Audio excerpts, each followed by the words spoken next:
সম্মানিত উপস্থিতি, নিয়ম অনুযায়ী, সুন্নাহ অনুযায়ী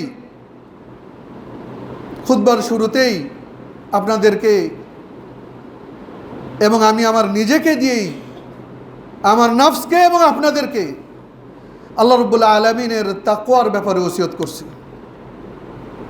আমরা সবাই আল্লাহ রাব্বুল আলামিনের তাকওয়ার অর্জন করি। আল্লাহ রাব্বুল আলামিন আমাদেরকে সবাইকে তাকওয়াশীল বান্দাদের মধ্যে অভিভুক্ত করে নিন, অন্তর্ভুক্ত করে নিন। আল্লাহুম্মা আমিন।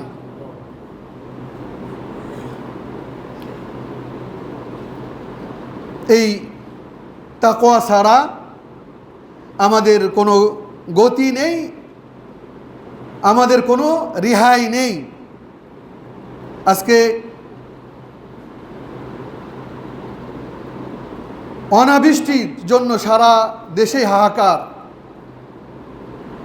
কিন্তু সেই অনাবৃষ্টির কারণও যে এই তাকওয়া থেকে দূরে থাকা, সেটা আমরা কয়জন খেয়াল করি? আমাদের রাসূলুল্লাহ সাল্লাল্লাহু আলাইহি সাল্লাম, যার আগের গুনাহ মাপ, পরের গুনাহ মাপ, তিনি শুধুমাত্র আল্লাহ রাব্বুল আলামিনের শুকরিয়া করতে যে তিনি এক হাদিসে আসছে 70 বার, আর এক হাদিসে আসছে 100 বারের চাইতেও বেশি তিনি ইস্তেগফার করতেন, শুধুমাত্র শুকরিয়ার জন্য। এই জন্য সুফিয়ান আস-সাউরি সম্ভবত বলতেছিলেন যে তোমরা বলো যে আকাশ থেকে বৃষ্টি কেন বর্ষণ হয় না, কিন্তু আমি বলি কি, আমাদের যে কর্মকাণ্ড, আমাদের যে অশ্লীলতা, আমাদের যে পাপ, সেই পাপের কারণে কেন আকাশ থেকে পাথর কেন বর্ষণ হয় না? ওয়ালিয়াদ বিল্লাহ। আজকে আমরা সমসাময়িক বিষয়গুলো যদি খেয়াল করি, যে কোনো ক্ষেত্রেই একদিকে শিক্ষা নিয়ে সিনিমিনি, অন্যদিকে অশ্লীলতা যত প্রকার আছে, সব ধরনের অশ্লীলতাকে আমাদের সমাজে রন্ধে রন্ধে বিভিন্নভাবে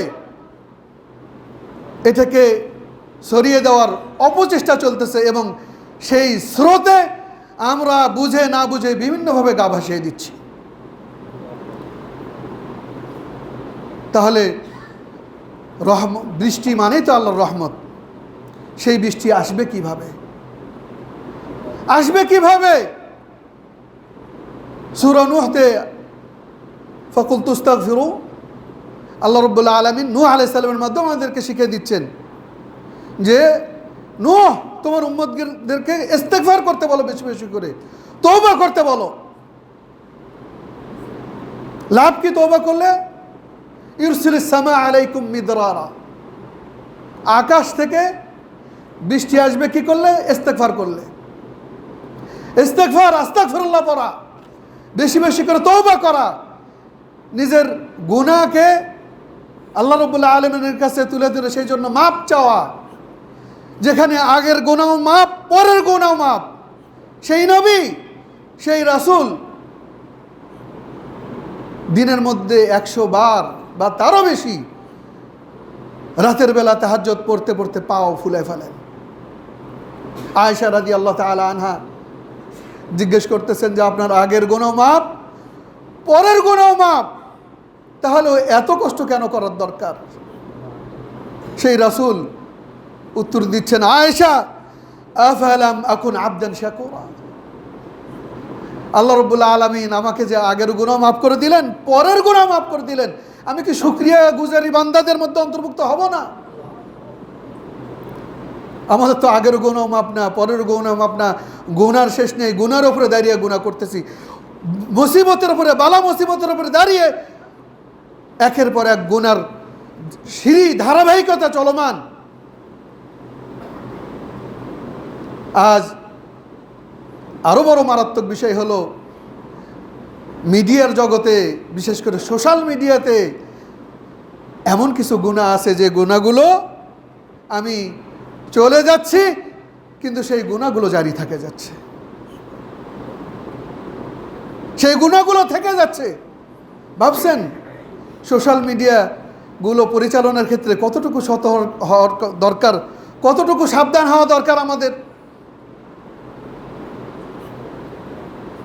আগে এটা ছিল না, আপনি চলে গেলেন, আপনার গুনার পথ বন্ধ।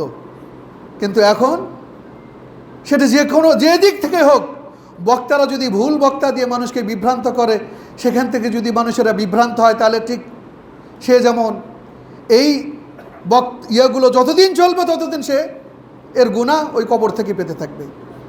একইভাবে যে অশ্লীলতায় নিজেকে গা ভাসিয়ে দেয়, তারও সেই একই অবস্থা। এগুলো থেকে পরিত্রাণ পাওয়ার একটাই উপায়, সেটা হলো আল্লাহ রাব্বুল আলামিনকে ভয় করার মতো ভয় করা। আল্লাহ রাব্বুল আলামিনকে ভয় তখনই করতে পারবো যখন আমরা তাওহীদ বুঝবো। আমাদের অনেকের আবার তাওহীদ নিয়ে অনেকেরই অ্যালার্জি দেখা যায়, যে আমরা তো মুসলিম, আমাদেরকে আবার তাওহীদের কথা কি বলবেন, আমরা তো মুসলমান, তাওহীদ সবই বুঝি। আসলে কি এই কথা কি সত্য? অসম্ভব, এটা কখনোই সত্য না। যদি তাই হতো তাহলে বগুড়ার মতো ঐতিহ্যবাহী শিক্ষিত এরিয়া, যেটা পাকিস্তান পিরিয়ডে 3 বার এই এরিয়া শিক্ষিত এরিয়া হিসেবে সুনাম অর্জন করছে, শুধু তাই নয়, আমাদের এই সন্ধ্যাবাড়ি প্রায় 350 বছরের সর্বপ্রথম শিক্ষা প্রতিষ্ঠান, যখন মাদ্রাসা আর স্কুলের কোনো ডিভাইডার ছিল না বাংলাদেশের মধ্যে, সম্ভবত এটাই 2-3টা শিক্ষা প্রতিষ্ঠানের মধ্যে এটা প্রথম শিক্ষা প্রতিষ্ঠান। এবং সেটা কাদের আন্ডারে, কারা পরিচালনা করে? সব আহলুল হাদিসরা। এরপরও এখানে এই এরিয়াতে আজকে বহু বড় বড় একের পর এক, যাদের মানহাজ ঠিক নাই, যারা তাওহীদ বোঝে না, যারা শিরক বিদআত বোঝে না, তাদের প্রতিষ্ঠানগুলো, তাদের মসজিদগুলো, তাদের বিভিন্ন ধরনের ধর্মীয় প্রতিষ্ঠানগুলো একের পর এক সাবেক হিসেবে উঁচু মাথা দাঁড়া করে উঠে যাচ্ছে, এবং তাদের প্রতিষ্ঠানগুলো লোভনীয় হয়ে যাচ্ছে। দেখলে আশ্চর্য হয়ে যায়।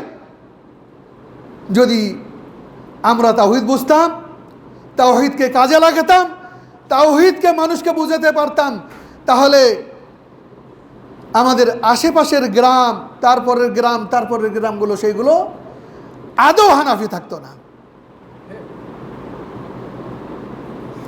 শহরে আমাদের ঐতিহ্যবাহী প্রাণপ্রিয় প্রতিষ্ঠান ফতেহ আলী মসজিদে মোবারক, সেখানে মাদ্রাসাও আছে, একই সাথে সন্ধ্যাবাড়ি মাদ্রাসা, একই সাথে আরও কইপাড়া এখন মাদ্রাসা, সাবগ্রাম, তারপরে নসিপুর। কিন্তু তারপরেও কেন যেন কোথায় যেন আমাদের চলার পথ, কোন জায়গায় যেন আমরা সেই ক্লাসিক্যাল একইভাবে ওই পুরাতন পদ্ধতিতে চলার কারণে সেখানে তাওহীদকে গুরুত্ব না দিয়ে আমিন জোরে বলা, রফুল ইয়াদাইন করা, হাত তোলা, আর জল্লিন নিয়ে গন্ডগোল করা, এগুলোই ক্লাসিক্যাল নিয়মে চলার কারণে তাওহীদ আজকে আমার পাশে যে থাকে, বরং আমার ঘরে যে থাকে, সেও বোঝেনি। ফলে অনেক মসজিদগুলোর মেম্বারে এই জায়গায় 4টে জামে মসজিদের মেম্বারে যাই আমি, ফাদায়েল আমাল নামক, যেটা হানাফিদের মধ্যেই তারা বুঝতে পারছে যে তাবলিগ জামাত তারা যেভাবে দাওয়াত দিচ্ছে, তাদের যে দাওয়াতি মিশন, এটা ঠিক নয়, তাদের 6 উসুল ঠিক নয়। সেখানে তারা আমাদের মধ্যে এসে দাওয়াতি কাজ করতেছে। আমরা এখনো আল্লাহ কোথায় জিজ্ঞেস করলে বলতেছে, ইমাম সাহেব বলতেছে যে আল্লাহ সব জায়গায়। কেন? বলতেছে যে আহলুল হাদিসের মসজিদের ইমাম এই বগুড়াতে। বলতেছে কেন? আমি বললাম কেন? বলতেছে এই দেওয়ালের পিছনে যদি কোনো কিছু হয় বা বাথরুমে যদি কোনো কিছু হয়, আল্লাহ দেখবে কি করে? ইন্না লিল্লাহ। সে আল্লাহকেও চেনে নেই, সে তাওহীদই বোঝে নেই। তাবিজ, হাত দেখা, আরো বহু কিছু। এক লোককে বললাম যে দাদা, আপনি তো ভালো করে সেই তেল পরা দিতে পারেন, মাথা ব্যথা সেরে যায়, কি পড়েন? তো বলতেছে আমি স্যার বলে ফু দিই। স্যার কই থেকে পেলেন? কই কোরআন থেকেই তো। বললাম বুঝি নাই। বললো কেন? কোরআন থেকেই আমি বলি। কেন, কিভাবে? তা বলছে কেন, কাউসার আছে না? বললাম হ্যাঁ আছে তো। তা বলছে ওই যে স্যার বলি শুধুমাত্র, মানে ছেড়ে যা। ইন্না লিল্লাহ আস্তাগফিরুল্লাহ। এটি হাসির হয়তোবা কারো কাছে খোরাক, কিন্তু কতটুকু জাহালাত সেটা এই এরিয়াতেই। এলাকার সন্তান হিসেবে বাহিরে যেমনটি চলাচল আছে, এলাকাতেও আছে। দেখি যখনই কম্পেয়ার করি, তখন যখনই তুলনা করি, আমাদের তাওহীদের কিছুই আমরা বুঝি নাই, কিছুই বুঝি নাই তাওহীদের। আর এই কারণেই এখনও যে বিষয়গুলো নিয়ে দ্বন্দ্ব করি, সেই বিষয়গুলো তাওহীদ যদি ভালো করে বুঝতাম, তাহলে সেই বিষয়গুলো নিয়ে দ্বন্দ্ব থাকতোই না। কোথায় দ্বন্দ্ব, কোথায় সমস্যা? সমস্যা হলো তাওহীদকে কেন্দ্র করে। আজকে সৌদি আরবের অবস্থা সাহাবাদের পরে, বিশেষ করে আব্বাসিয়া খেলাফতের যখন ইউনান বিদ্যাকে বা ইউরোপের সেই নোংরা পচা বিদ্যাকে যখন বাইতুল হিকমার মাধ্যমে মুসলমানদের মধ্যে অনুবাদ করে করে নিয়ে আসা হলো, তারপর থেকে মান্তেক সহ বিভিন্ন কিছু ঢুকলো, ঢোকার পরে মুসলমানদেরকে অসুস্থ বানাই দিল, এবং সেখান থেকে শুরু করে এরপরে আস্তে আস্তে আস্তে আস্তে ওসমানী খেলাফতের প্রথম দিকে কিছুটা সতর্ক থাকলেও তারপরে তারাও সেই একইভাবে গা ভাসিয়ে দেওয়ার কারণে দেখা যাচ্ছে শেখ মোহাম্মদ বিন আব্দুল ওয়াহাব দেখতেছে যে মদিনায় বসে মানুষেরা কিবলাকে বাদ দিয়ে রাসূলের কবরের দিকে হয়ে সালাত আদায় করতেছে। ওসমানী খেলাফত যেটা বলি, ওসমানী রাষ্ট্রর পতন কিন্তু এমনি নয়, এই কারণেই যখনই তারা সুন্নাহ থেকে চলে গেছে। যদিও এখন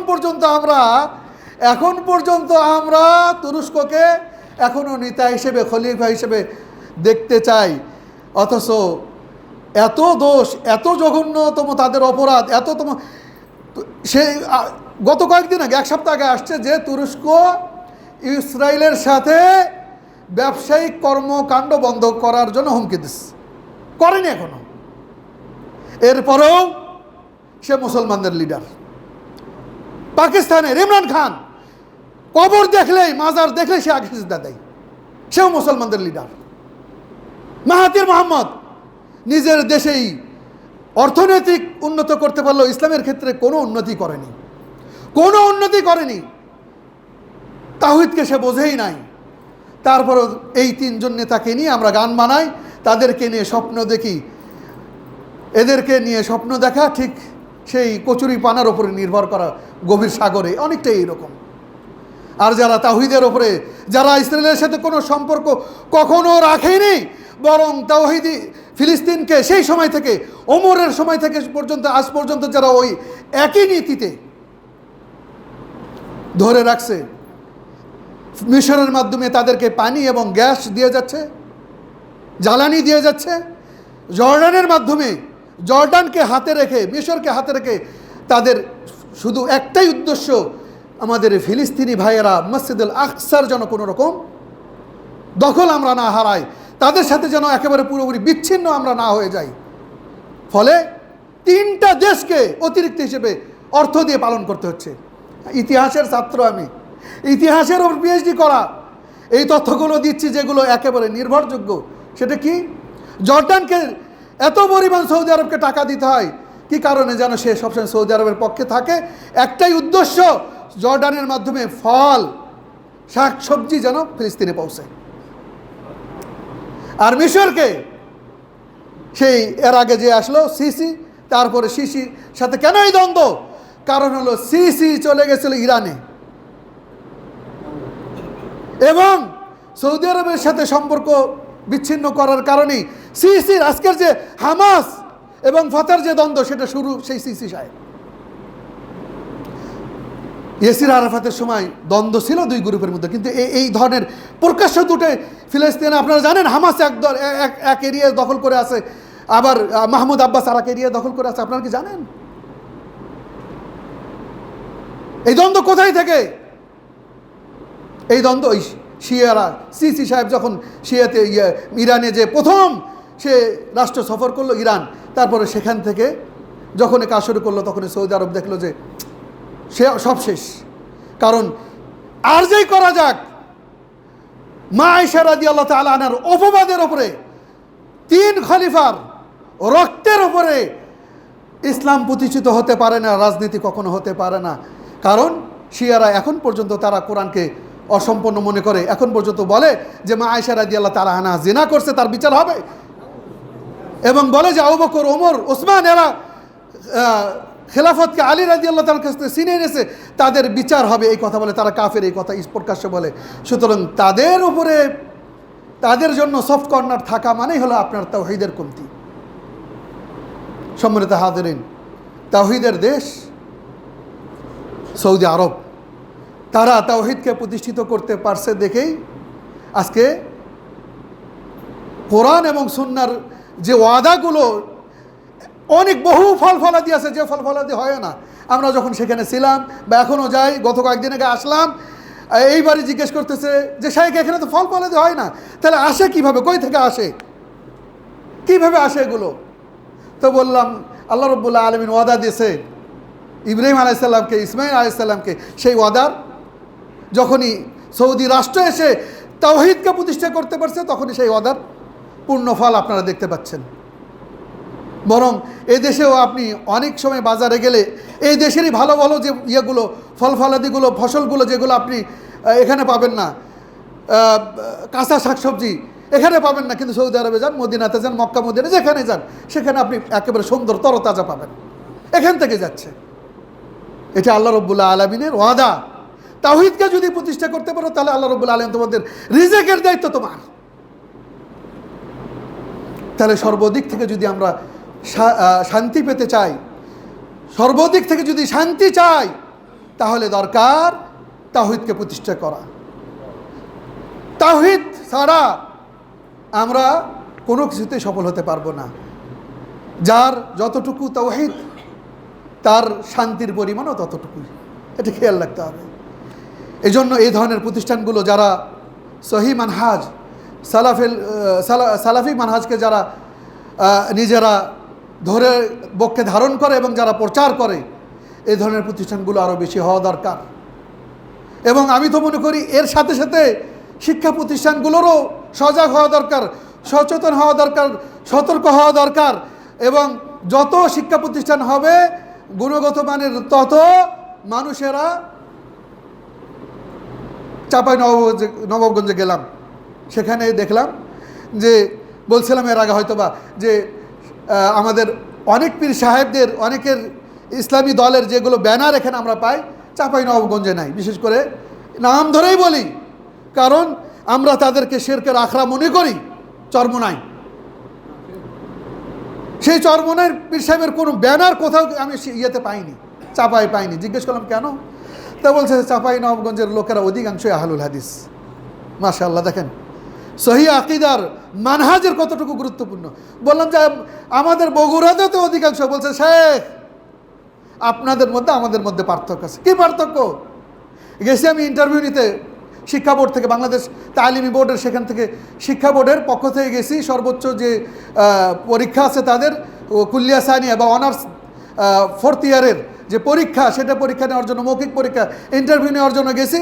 তো সেখানে তারাই বলতেছে শেখ, বগুড়ায় আমরাও দেখছি, বগুড়ায় আমরাও থাকছি, আর আমাদের মধ্যে অনেক পার্থক্য। কি বলছে? আমাদের মধ্যে শিরক নাই বলা চলে, এবং আমাদের তাওহীদটাকে আমাদের শক্তিশালী, তারাই বলতেছে। তো আমি ঘুরে ঘুরে আসলে যে বিষয়গুলো দেখার চেষ্টা করলাম, আসলেই তাই।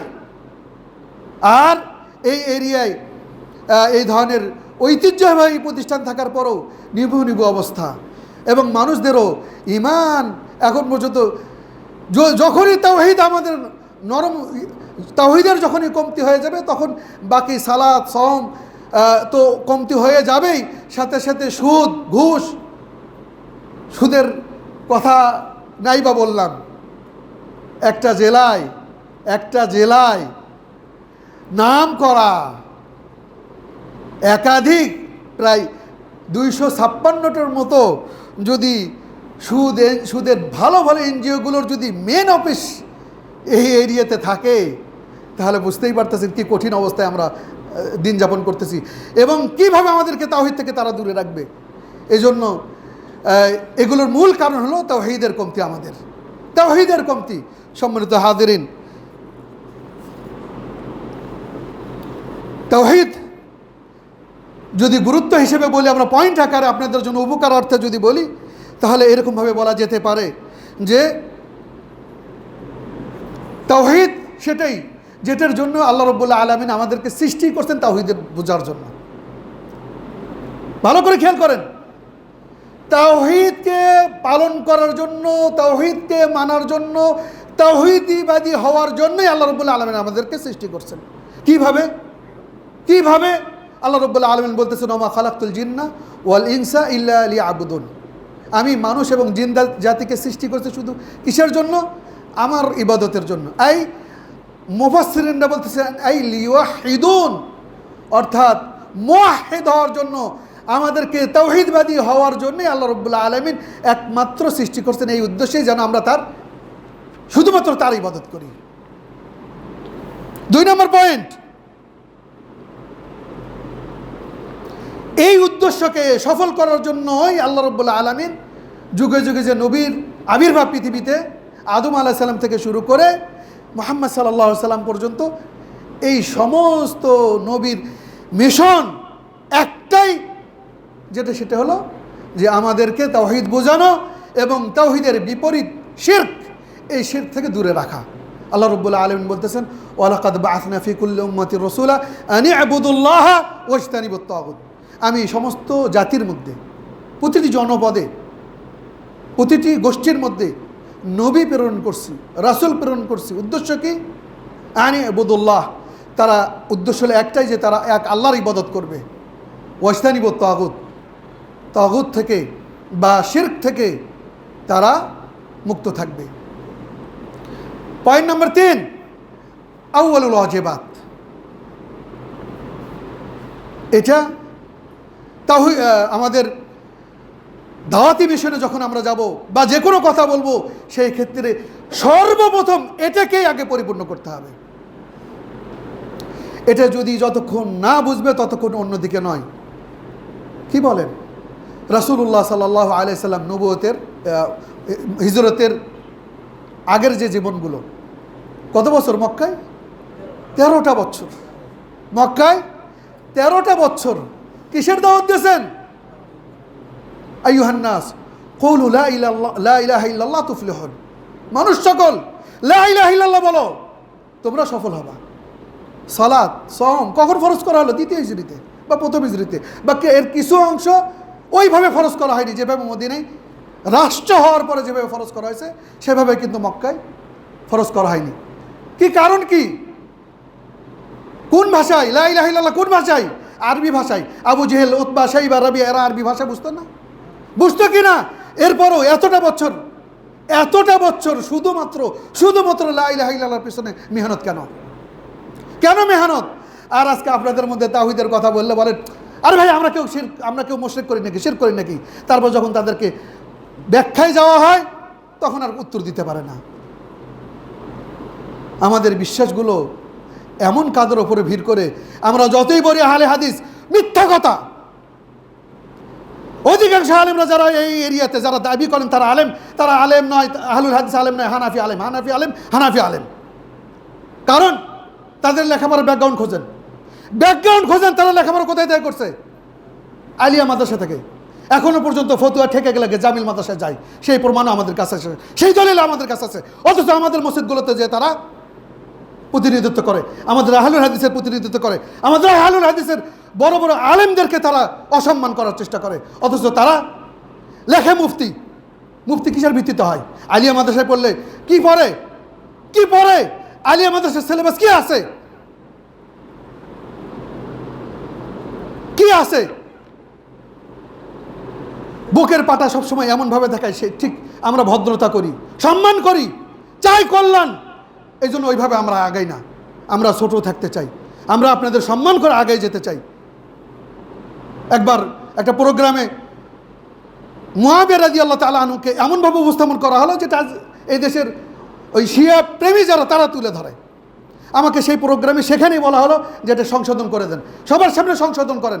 যখন সংশোধন করে দিলাম তখন বলতেছেন যে আপনি এইভাবে না করলেও সবার সামনে ভুলটা এটা ভুল নয়। উনি বলতেছেন এটা ভুল নয় এবং এইভাবে না বললেও পারতেন।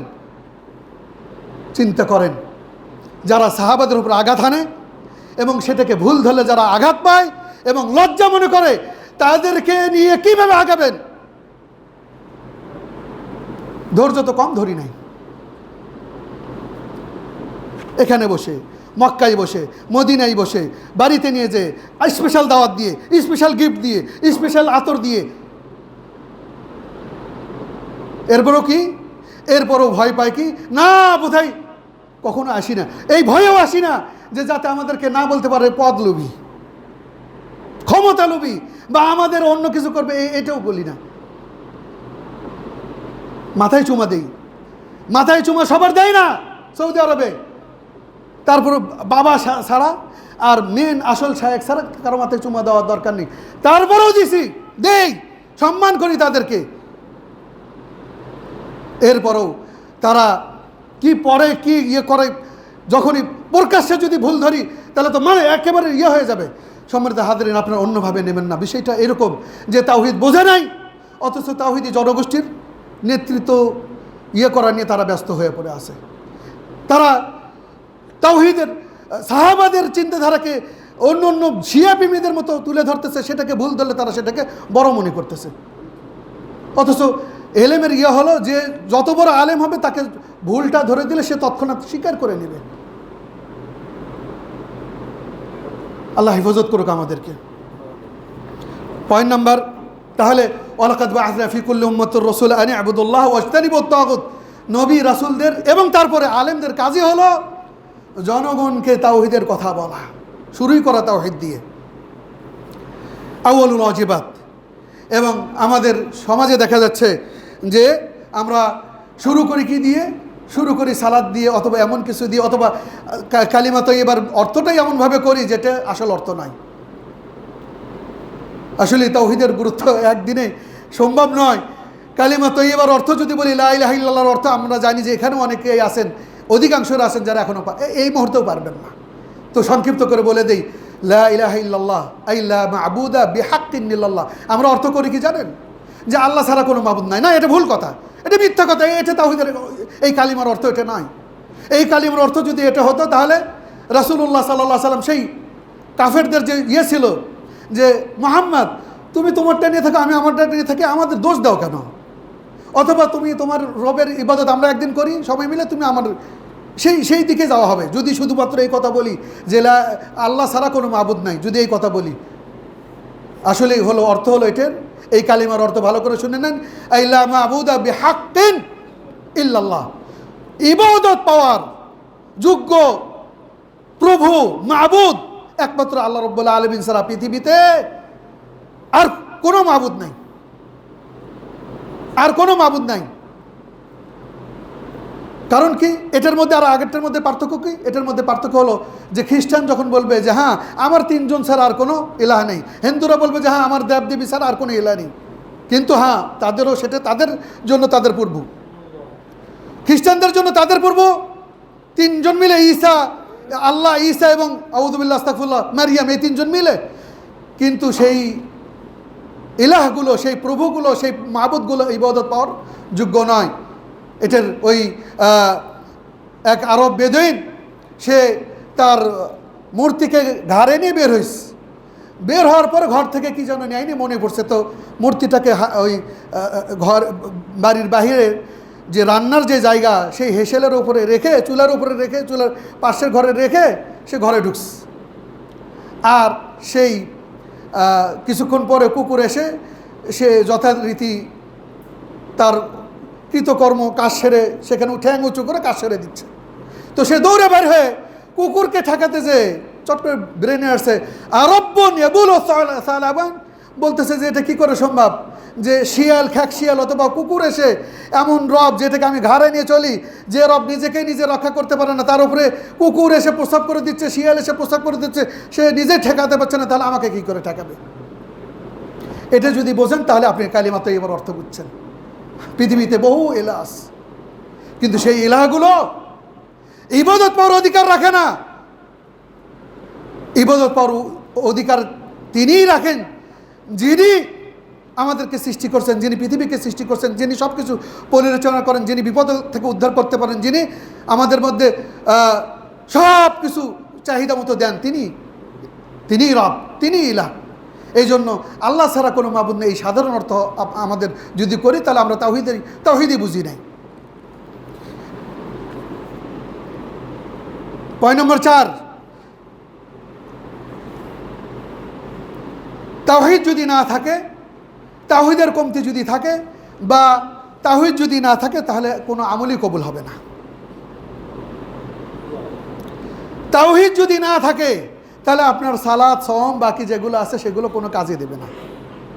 এখন বলবেন যে কিভাবে এটা সম্ভব? হ্যাঁ, এটা সম্ভব। আল্লাহ রাব্বুল আলামিন তার রাসূলকে বলতেছেন, ওয়ালাকাদ উহিয়া ইলাইকা ওয়া ইলাল্লাযিনা মিন ক্বাবলিকা লাইন আশরাকতা লা ইয়াহবাতান্না আমালুক ওয়া লা তাকুনান্না মিনাল খাসিরিন। আপনাকে এবং আপনার পূর্বে যে সমস্ত নবী চলে গেছে সবাইকে এই আদেশ, এই ওহী পাঠিয়ে দেওয়া হয়েছে। তারা তাদের উম্মতকে এই কথা জানিয়ে দেবে যে যদি কেউ শিরক করে তাহলে তার কোনো আমলই কবুল হবে না, কোনো আমলই গ্রহণ হবে না। তাহলে এটাই দাঁড়ালো যে আমরা যতক্ষণ না পর্যন্ত তাওহীদ না বুঝি, রাসূলুল্লাহ সাল্লাল্লাহু আলাইহি সাল্লাম 13টা বছর মক্কাবাসীকে আরবি ভাষা থাকার সত্ত্বেও তাদেরকে তাওহীদ বুঝাইছেন। কি কারণে? এমনি সময় লস করছে না কারণ। আমাদেরকে বারবার তাওহীদই বুঝতে হবে, তাওহীদই শুরু করতে হবে। অন্য বই পড়ার আগে আমাদের অন্তত তাওহীদকে বারবার বোঝা দরকার, বারবার। আর এই তাওহীদকে প্রতিষ্ঠিত করার কারণেই দেখেন, ভালো করে খেয়াল করেন, স্পষ্ট আমরা চোখের সামনে দেখতে চাই। সৌদি আরব ওসমানী খেলাফত বা ওসমানী শাসনতন্ত্র যখন ছিল, সেই দেশ কত কি অবস্থা ছিল, সেখানে কি হয়নি, চুরি, খুন, রাহাজানি, ডাকাতি যা কিছু ছিল সবই ছিল। সেখানে শেখ মোহাম্মদ বিন আব্দুল ওয়াহাব রাহিমাহুল্লাহ আসলেন, সৌদ পরিবারের সাথে বোঝা পরামর্শ হওয়ার পরে বললেন যে আমি তাওহীদের দিকটা দেখব আর আপনি দুনিয়াবি যে রাষ্ট্র পরিচালনার ক্ষেত্রে সেই দিক দেখবেন। এর মাধ্যমেই আমরা উভয় ক্ষেত্রেই আমরা এক হয়ে এই পৃথিবীতে ইনশাআল্লাহ আল্লাহ রাব্বুল আলামিনের যে বান্দার যে অধিকার এবং রবের যে অধিকার ওইটাই আমরা প্রতিষ্ঠিত করতে পারবো। ফলে সেখান থেকে প্রতিষ্ঠিত হয়। এখন আলহামদুলিল্লাহ তারা যে শান্তিতে আছে, যদিও আমাদের সামনে অনেক কথায় আসে যে কথাগুলোর ভিত্তি আসলেই মিথ্যা। গতকাল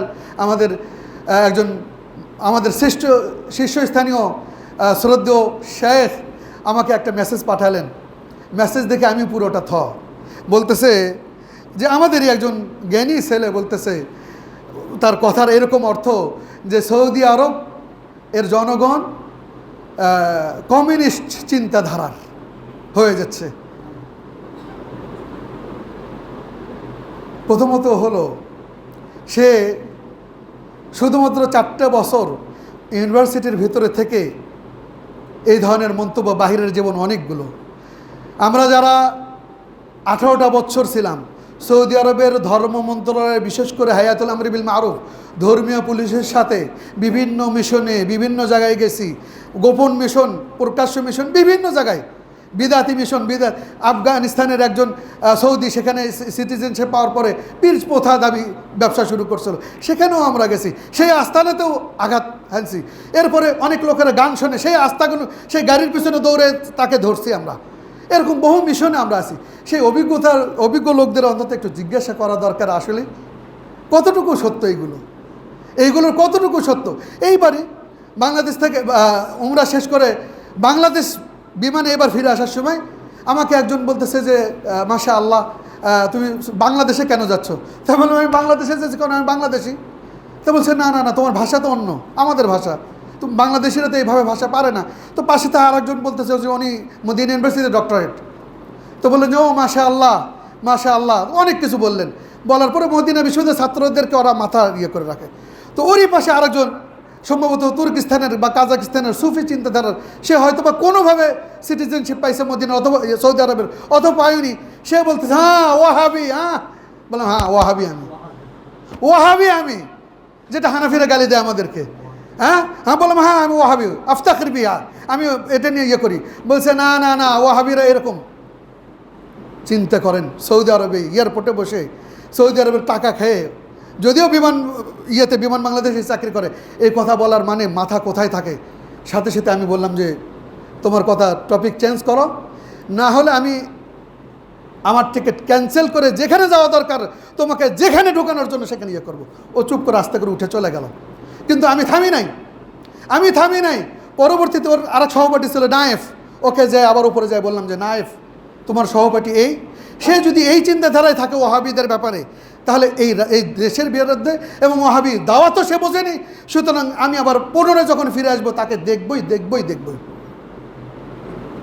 তাহলে দুই একজনের চিন্তা ভাবনাকে কেন্দ্র করে পুরো রাষ্ট্রকে ব্লেম দেওয়া, অথবা এখন যেটা আপনাদের ভাষায় অনেকে বলতেছেন যে কি সৌদি আরবে হল, সিনেমা হল। ভাই এখানে তো অনেক লোকই আছেন, আমি 18 বছর থেকে আসলাম, বারবার বলছি ভাই আমি একটু সিনেমা দেখতে চাই সৌদি আরবে, কেউ দেখাতে পারলেন না। আপনারা এখানে দেখছেন কিনা আমার মনে হয় না কাউকে পাওয়া যাবে। আসলে কিছু ছিল সেই সময় আগে থেকেই, শিক্ষা প্রতিষ্ঠানে বিভিন্ন জাদুঘর ছিল, সেইগুলোকে কৌশলগত কারণে আইওয়াশের জন্য তারা অন্য একটা কাজ করতেছে, যেটা আপনারা বোঝেননি। তবে একটা কাজ যেটা হয়েছে সেটা হলো যে কাবা ঘর, আল্লাহ রাব্বুল আলামিন এবং মক্কা মদিনা এবং তাওহীদকে বর্তমান যারা আছে তাদের মাধ্যমে সাহসী পদক্ষেপের মাধ্যমে শিয়া কর্তৃক এবং এর পিছনে ইহুদি এবং খ্রিস্টান কর্তৃক যে চক্রান্ত ছিল সেটাকে ধুলোয় মিশিয়ে দিস, না হলে হয়তো বা ভবিষ্যৎ আবারও ওই ওসমানী খেলাফতে মানুষেরা রাসূলের কবরের দিকে সালাত আদায় করতো, সেই পরিস্থিতিতে পড়তে হতো। তাওহীদ বলতে কি ছিল না, সেই পরিস্থিতিতে পড়তে হতো যদি এই ইয়েমানে হৌতিদেরকে, আপনাদের ভাষায় হৌতি, আসলে হৌতি, তাদেরকে যদি দমন না করা যেত। তাদের চিন্তাধারা ছিল 5 রাজধানী, ইরানের চিন্তাধারা ছিল 5টা রাজধানী, একটা হলো তেহরান, 2 নম্বর হলো বাগদাদ, 3 নম্বর হলো সানআ, 4 নম্বর হলো মদিনা, 5 নম্বর হলো মক্কা। এর প্রমাণ হলো যে হৌসিদের সাথে যখন গণ্ডগোল করতে চায় সেখানে তাদের কাছে যে অস্ত্রগুলো পায় সেই অস্ত্র হয় আমেরিকান, না হলে তেহরানের। কি এখনো বোঝেননি? কোথায় থেকে কি ইরানকে, ইসরায়েলকে বলতেছে যে তেহরানের উপরে, ইরানের উপরে হামলা করবে না। আবার ইরান যখন হামলা করলো আগে থেকে 156টা বম বাস্ট করলো, একটাতেও অন্য কোনো লোকের হলো না, আবার ঘোষণা করে, আগে থেকে ঘোষণা করে হামলা করতেছে। এই নাটক আর কতদিন? এবং সেই নাটকগুলো যেগুলো মঞ্চস্থ হয় আমাদের বিভিন্ন মিডিয়াগুলোতে, সেই মিডিয়াগুলোর, আমি বাকি কবরস্থানে দায়িত্ব পালন করতেছি, হঠাৎ করে পেপার খুলে দেখলাম, ইন্টারনেট খুলে পেপারে দেখতেছি প্রথম আলোতে লেখছে যে এই মুহূর্তে হচ্ছে বাকি কবরস্থানের পিছনে আওয়ালি এরিয়াতে, মদিনাতে চরম সৌদি বাহিনীর পুলিশের সাথে শিয়াদের চরম দ্বন্দ্ব হচ্ছে এবং বহু লোক মারা গেছে। দেখেন আজ থেকে 7 বছর আগের কথা। তো এটা দেখে আমি বললাম যে আমার তো গাড়ি ওই পাশেই, তো গাড়িটা যদি কিছু হয়ে যায়, সাথে সাথে আমি আমার পাশে যে পুলিশ ছিল তাকে বললাম, আর্মি ছিল তাকেও বললাম, গোয়েন্দা বাহিনী ছিল সামনে তাকেও বললাম যে আমার গাড়ি কিন্তু এই সাইডে, তোমরা কী করতেছো করো, কিন্তু আমার গাড়ি যেন ক্ষতি না হয়। তো উনি চট করে খোঁজ দিলেন, বললেন যে ইয়া রাজ্জাল, যদি কিছু হয়, ওদের ভাষায় আর কি বলতেছে, আমরা কিছু জানবো না, এগুলো কোন ধরনের কথাবার্তা, এগুলো কিছু লোকেরা আছে যারা এগুলো প্রচার করে, এগুলো তুমি কান দিও না। তো আমি ডিউটি শেষ করার পরে আস্তে আস্তে ভয়ে ভয়ে সেখানে গেলাম, যাওয়ার পর দেখি কিচ্ছুই নাই। তাহলে এই ধরনের এক সময় দিত রেডিও তেহরান, আপনারা বিশ্বাস করতেন? সেই রেডিও তেহরানের মিথ্যাবাদিতা যখন প্রকাশ পেল, তারপরে পত্রিকা আসলো সংগ্রামের পর আসলো নয়া দিগন্ত, তারপরে সেগুলো যখন মানুষজন জেনে গেল, তারপরে আসলো যুগান্তর, এরপর যুগান্তরও যখন জেনে গেল মানুষজন, তারপরে সমকাল থেকে এখন কোথায় দেয় জানেন? তাদের মিথ্যা সংবাদগুলো বেশিরভাগই, এবং এর জন্য বড় একটা টাকা দেয়, জনকণ্ঠ হিসেবে বেছে নিয়েছে তাদের খবরগুলোকে প্রকাশ করার জন্য, প্রচার করার জন্য। যখনই তারা দেখে যে আমাদের চক্রান্তগুলো জনগণ জেনে যাচ্ছে এবং সালাফি আলেমরা মানুষদেরকে সাবধান করতেছে, তখনই তাদের একের পর এক তাদের উদ্দেশ্য পাল্টায়, চিন্তাধারা পাল্টায়। আর সেই পচা বাসি নোংরা মিথ্যা খবরগুলোকে আমরা বিশ্বাস করে আমরা ঠিক তাদের মতো করেই, আবার কেউ পচা বাসি নোংরা সুনাম প্রসিদ্ধ কামানোর জন্য আমরা এই ধরনের কথাগুলোকে এমনকি নিজেরা সালাফি দাবি করি, অথচ চিন্তাধারায় খাওয়ারিজ। ভালো করে খেয়াল করবেন, আহলুল হাদিস বলতে আমি যেটা সবসময় বলি, সারা বিশ্বের আহলুল হাদিসের চিন্তাধারা সবারই এক হবে। আপনি আহলে হাদিস বলবেন, আর যাকে তাকে বিদাত, যাকে তাকে শিরক, ফিকা মাসালাই বলবেন, এটাই লাস্ট কথা, এই কিয়ামত পর্যন্ত, এগুলো তো সালাফিদের কথা নয়। সালাফিদের চিন্তাধারা হলো আকীদায়, মানহাজে। ফিকার ক্ষেত্রে যদি কেউ হাত এখানে বাঁধে তার সালাত হবে না? অবশ্যই হবে। যদি কেউ হাত না উঠায়, হাদিস স্বীকার অস্বীকার করতেছে না, কিন্তু সে স্বীকার করে, তারপর যদি এইভাবে করে, হবে না? হবে। কিন্তু হবে না এটাই, সেটা হলো খাওয়ারিজি চিন্তাধারা। যদি আপনি ইয়ে করেন, তাহলে ওই দেশকে যদি আপনি অশান্তির দিকে ঠেলে দেন এবং মিথ্যা প্রচার করেন, সেটাই নিষেধ, সেটাই কঠিন। সেই খবরকে তাসাব্বুত না হয়, খবরকে নিশ্চিত না জেনে সেই খবরকে জনগণের মধ্যে ছড়িয়ে দেওয়া, এগুলো হলো সালাফি বিদ্বেষী। সালাফিদের প্রতিনিধিত্ব করবেন, সালাফির সও বুঝবেন না, এটা তো আইওয়াস, বড় বড় সমস্যা। এই জন্য যদি না বোঝেন তাহলে বসুন, সৌদি আরবে যান, শেখ সালেহ জুবাইদির কাছে বসুন, তারপরে শেখ সুলাইমান রাহিলের কাছে বসুন, শেখ সালেহ সোহাইমি ওনার কাছে বসুন, এনাদের কাছে বসুন, বসে আব্দুল সালাম আর সোহাইমি এনাদের কাছে বসুন, বসার পরে মানহাজকে শিখুন। এমন এমন ব্যক্তিদের কাছে আপনারা মানহাজ শিখছেন, তাদের মানহাজ এখন পর্যন্ত ধরে দিলে, এক সিরাতে নববীর এক ইয়েতে আসলো যে জান্নাতের ভাষা হলো আরবি, তারপর যখন সেটাকে সাবধান করলাম, পরের ইয়েতে আসছে সংশোধন করে আসছে। তো এত বড় গুরুত্বপূর্ণ জায়গায় এত ভুল করে, তারপরও তারা সালাফিদের প্রতিনিধিত্ব করে। আর সেই তাদেরই ছাত্র হয়ে এখন পর্যন্ত নিজেদের চিন্তাধারাকে, মানহাজকে ফতোয়া দেওয়ার ক্ষেত্রে ছোটোখাটো বিষয়গুলোকে বড় করে এমনভাবে তুলে ধরতেছেন, যার কারণে আমাদের শব্দগুলো চয়নের ক্ষেত্রেও এমন শব্দগুলো চয়ন করতেছেন যেগুলো আমাদের জন্য 100 বছর পিছিয়ে দিচ্ছে, বারবার আমাদেরকে পিছিয়ে দিচ্ছে। একবার পিছিয়ে দিচ্ছে জঘন্য যারা চরমপন্থী, তারা আমাদেরকে পিছিয়ে দিচ্ছে, আর একবার এখন পিছিয়ে দিচ্ছে আমাদের মধ্যে থেকেই সালাফি চিন্তাধারা, সালাফি প্রতিনিধিত্ব করে, অথচ উসলুবুল মুখাতাবা, মানুষকে কোন ভাষায়, কোন জায়গায়, কোন ক্ষেত্রে কথা বলতে হবে, কোন কথা, সেগুলোকে তারা সেই শব্দ চয়নের ক্ষেত্রে সতর্কতা অবলম্বন যারা করে না, তারাও আমাদেরকে বিভিন্নভাবে পিছিয়ে দিচ্ছে। এবং এটারই বড় একটা কারণ হল, এই বগুড়াতে যেটা শুরু করছিলাম, আহলুল হাদিস বা সালাফি চিন্তাধারাকে, সালাফি দাওয়াত গুরুতর সামনে অগ্রসর না হওয়ার এটা সবচেয়ে বড় কারণ, যে আমরা যেটাকে ধারণ করি সেটা নিজেই বুঝি না, এবং সেটাকে অন্যকে বুঝে দেওয়ার চিন্তাধারাকেও লালন করি না, বরং আমরা এমন কিছু কাজ করি যাতে ওই হানাফি সমাজের লোকেরা না ইবাদতে আসি, না লিবাসে আসি, কোনো দিক থেকে নেই। তাহলে হানাফি যারা, তারা আমাদের দিকে তো শরম পাবেই, আমাদেরকে তারা কীভাবে মডেল ভাবতে পারে? আল্লাহ রাব্বুল আলামিন আমাদেরকে সালাফি হওয়ার এবং তাওহীদ বুঝে সহি সালাফি হওয়ার এবং এই জনপদকে আল্লাহ রাব্বুল আলামিন সালাফি চিন্তাধারায় আরও বহু প্রতিষ্ঠানকে এইভাবে আল্লাহ রাব্বুল আলামিন কবুল করুন। বারাকাল্লাহু লানা ওয়া লাকুম ফিল কুরআনিল আযীম ওয়া নাফা'না ওয়া ইয়াকুম বিযিকরিল হাকীম ইন্নাহু তাআলা জাওয়াদুন কারীমুন মালিকুন বাররুর রাউফুর রাহিম।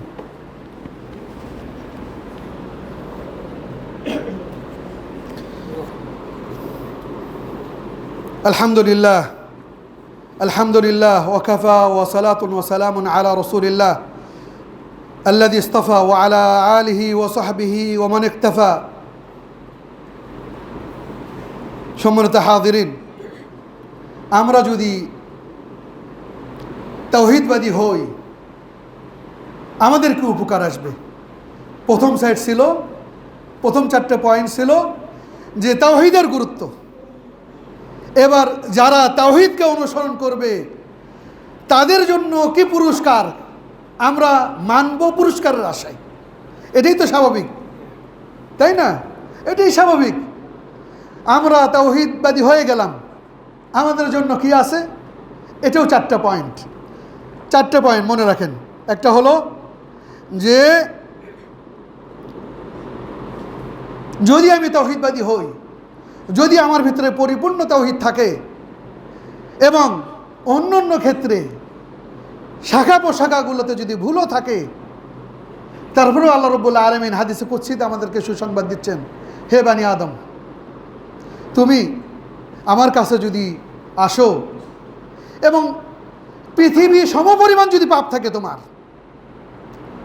এবং এর মধ্যে যদি কোনো শিরকি পাপ না থাকে, তাহলে আমি এই পৃথিবীর সমপরিমাণ আমার পক্ষ থেকে ক্ষমা, পুরস্কার তোমার সামনে উপস্থিত হবে ইনশাআল্লাহ। সুবহানাল্লাহ।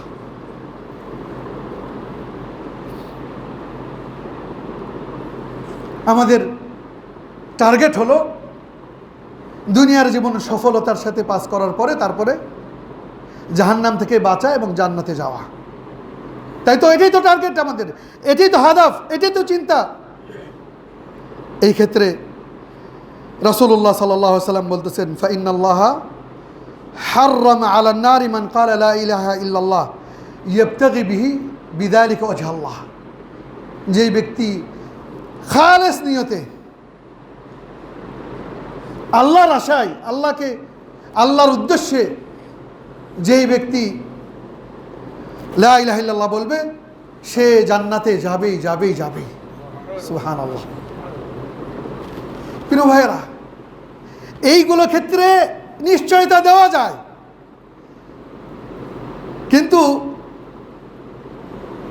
সে কখনো জাহান্নামে যাবে না, কখনোই যাবে না, জান্নাতে যাবে না, সে কখনোই জান্নাতে যেতে পারে না। এই ধরনের শব্দগুলো আমাদের অনেকেরই ব্যবহার করে। কবিরা গুনাহ করছে, টাকরান নেছে কাপড় পরছে, অথবা হত্যা করছে, অথবা জিনা করছে, সুদ করছে, বলতেছে সে কখনোই জান্নাতে যাবেই না।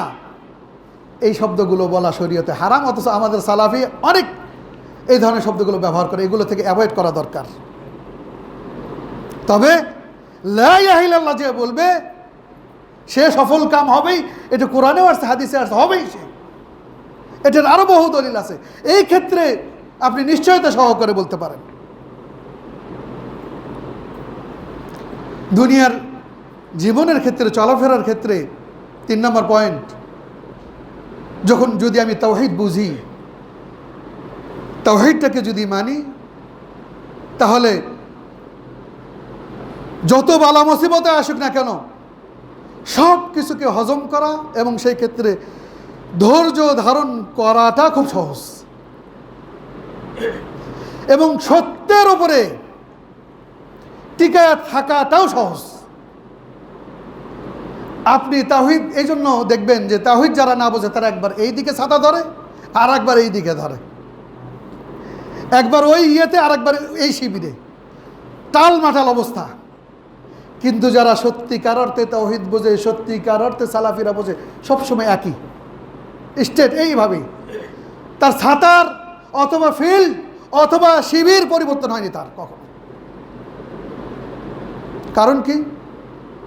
কারণ হলো সে জানে, ইবনে আব্বাসকে বলতেছেন রাসূলুল্লাহ সাল্লাল্লাহু আলাইহি সাল্লাম, যে দুনিয়ার সমস্ত মানুষ যদি তোমার অপকার করতে চায়, ক্ষতি করতে চায়, আল্লাহ রাব্বুল আলামিন যদি না চান, তাহলে মনে রেখো তোমার বিন্দু মাত্র ক্ষতিও সে করতে পারবে না।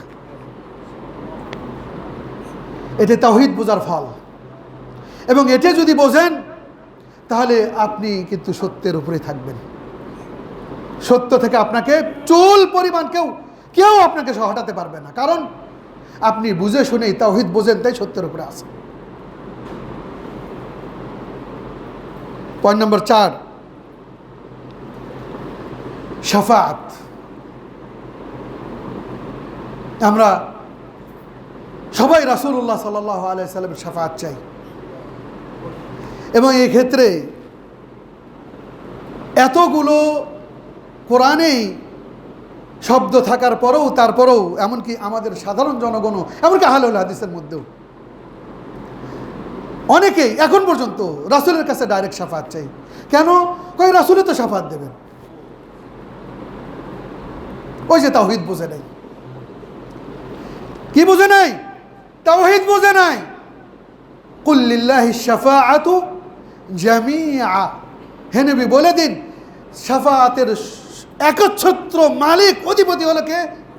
আল্লাহ রাব্বুল আলামিন। আপনি যেমন রাসূলের কাছে রোগ ভালো হওয়ার জন্য চাইতে পারেন না, রোগ মুক্তি থেকে মুক্তি চাইতে পারেন না, সন্তানাদি চাইতে পারেন না, ধন সম্পদ চাইতে পারবেন না রাসূলের কাছে, ঠিক একইভাবে রাসূলের কাছে শাফাআতও চাওয়া যাবে না। বলবেন উনি তো শাফাআত করবেন, হ্যাঁ চাও, উনি করবেন, ঠিক আছে। আয়াতুল কুরসি তো পড়েন আপনারা, মান যাল্লাযী ইয়াশফাউ ইনদাহু ইল্লা বিইযনিহি। আল্লাহ রাব্বুল আলামিনের কাছে সুপারিশ কে করবে? আল্লাহ রাব্বুল আলামিনের অনুমতি ব্যতীত রেখে। ইশফা ফাতুশাফা, কিয়ামতের ময়দানে রাসূলুল্লাহ সাল্লাল্লাহু আলাইহি সাল্লাম যখন সবাই সুপারিশ করার জন্য আসবে, সবাই রাসূলের কাছে যখন পাঠিয়ে দেবেন, রাসূল সাল্লাল্লাহু আলাইহি সাল্লাম কি করবেন? সিজদায় পড়ে যাবেন। এরপরে আল্লাহ রাব্বুল আলামিন বলবেন, শাফাআত চাবেন, অনুমতি চাবেন। এরপরে যখন আল্লাহ রাব্বুল আলামিন তখন বলবেন যে আপনি মাথা উঠান, সুপারিশ করুন, আপনার সুপারিশ গ্রহণ করা হবে। কিন্তু কে অনুমতি কে দিলেন? মালিক কে? আল্লাহ রাব্বুল আলামিন। এটা বহুবার আসলে হজ কার্যক্রমে প্রতিবার সরকারিভাবে রওজাতে এবং বাকিতে, এমনকি হাজিদের, বাংলাদেশি হাজিদের হজ ইয়েতে উপদেষ্টা থাকার কারণে বেশি বেশি করে সুযোগ হয়েছে দেখার, প্রতিটা বই, প্রায় বই। এবং সবচেয়ে আরও জঘন্য ব্যাপার হলো যে আমাদের আহলুল হাদিসরা যাচ্ছে হানাফি মুআল্লিমের অধীনে। সেই হানাফি মুআল্লিম ঠিক তার মতো করে সে বই ধরাই দিচ্ছে এবং সে ভুল ইনফরমেশন দিচ্ছে। আর আমি বাঘের বাচ্চা হয়ে ছাগলের 3 নাম্বার বাচ্চা সেজে হজ করে চলে আসতেছি, হজ সব বরবাদ করে আসতেছি। এবং সেই বইয়ে কি আছে? সেই বইয়ে দেখবেন প্রায় সব বইয়ে, ইয়া রাসূলুল্লাহ আসআলুকা শাফাআহ, হে আল্লাহর রাসূল আমি আপনার কাছে শাফাআত চাই। কবরে দাঁড়ায় কথা বলতেছে। এই কথা যে বলবে তার হজ হবে না, হবে না, হবে না। কারণ স্পষ্ট শিরক, স্পষ্ট শিরক। দলিলের ভিত্তিতে লা ইন আশরাকতা লা ইয়াহবাতান্না আমালুক, শিরক করলে তোমার আমলও বরবাদ। তাহলে সেই শাফাআত কিভাবে পাওয়া যাবে? রাসূলুল্লাহ সাল্লাল্লাহু আলাইহি ওয়াসাল্লামকে সাহাবারা জিজ্ঞেস করলেন, আবু হুরায়রার হাদিস, ইয়া রাসূলুল্লাহ মান আসআদুন নাস বিশাফাআতিকা ইয়াউমাল কিয়ামা। কিয়ামতের ময়দানে সেই কঠিন পরিস্থিতিতে রাসূল আমরা তো ভয়াবহ অবস্থায় থাকবো, সুপারিশ আপনার শাফাআত কিভাবে পাবো, কেমনে পাবো, কি করলে পাবো, কারা পাবে? রাসূলুল্লাহ সাল্লাল্লাহু আলাইহি সাল্লাম বললেন, আসআদুন নাস বিশাফাআতি ইয়াউমাল কিয়ামা মান ক্বালা লা ইলাহা ইল্লাল্লাহ খালিসান মিন কলবিহি আও নাফসি। কিয়ামতের ময়দানে দুনিয়াতে যারা খালেস নিয়তে লা ইলাহা ইল্লাল্লাহ বলছে, এর মানে বুঝছে এবং এটাকে ধারণ করছে, এটার অর্থ অনুযায়ী, এটার চাহিদা অনুযায়ী যারা আমল করছে, তারাই সেই সৌভাগ্যের অধিকারী কঠিন অবস্থাতে। সুতরাং এর চাইতে তো বড় কিছু নাই যে আমরা আল্লাহ রাব্বুল আলামিনের মাধ্যমে আল্লাহ রাব্বুল আলামিনের কাছে শাফাআত চাবো এবং তার নবী আমাদেরকে শাফাআত করবেন আল্লাহ রাব্বুল আলামিনের অনুমতি দিয়ে। এরপরে এর মাধ্যমে আমরা জান্নাত পর্যন্ত পৌঁছে যাব। এটি হলো টার্গেট আমাদের। আল্লাহ রাব্বুল আলামিন তাওহীদকে বুঝে, তাওহীদকে পক্ষে ধারণ করে এবং এই তাওহীদকে অন্যদের মধ্যে বুঝায় আল্লাহ রাব্বুল আলামিন দুনিয়া এবং আখিরাতে আমাদেরকে সফল হওয়ার তৌফিক দান করুক এবং আখিরাত পর্যন্ত আমাদেরকে জান্নাতে পৌঁছে দেন। সুতরাং তাওহীদই হলো প্রথম। আবারও বলি, তাওহীদই হলো প্রথম। তাওহীদ প্রথম। আমরা যখন কোনো ব্যক্তি মুসলমান হয় কি বলে ঢুকাই? লা ইলাহা ইল্লাল্লাহ, এটাই তাওহীদ। আবার যখন সে যাবে, মারা যাবে, তখনও তাকে বলি যে আল্লাহ আমাদের শেষ কালিমাটা যেন তাওহীদ হয়, লা ইলাহা ইল্লাল্লাহ।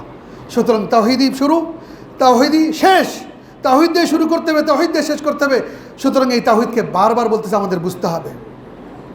এরপরে কোনো এক সময় পেলে তাওহীদের প্রকারগুলো নিয়েও আমরা আলোচনা করব এবং তাওহীদের বিপরীত যেটা, সেটাও ইনশাআল্লাহ যদি কোনো সময় পাই আমরা আলোচনা করব। আল্লাহ রাব্বুল আলামিন এই তাওহীদের মাধ্যমে আমাদের শেষ মাকসাদ জান্নাতুল ফিরদৌস আমাদেরকে নসিব করুন। আল্লাহুম্মা রযুকনাল জান্নাহ ওয়া মা কাররাবা ইলাইহা মিন কাওলিন ওয়া আমাল। আল্লাহ রাব্বুল আলামিন আমাদেরকে জান্নাতের নিকটবর্তী করুন, জান্নাত পাওয়ার তৌফিক দান করুন এবং এটা যে সমস্ত আমলের মাধ্যমে হয় সেইগুলোকেই আমাদের জন্য সহজ করে দিন। আল্লাহুম্মা আমিন। আল্লাহুম্মা আসকি বালাদাক ওয়া বাহাইমাক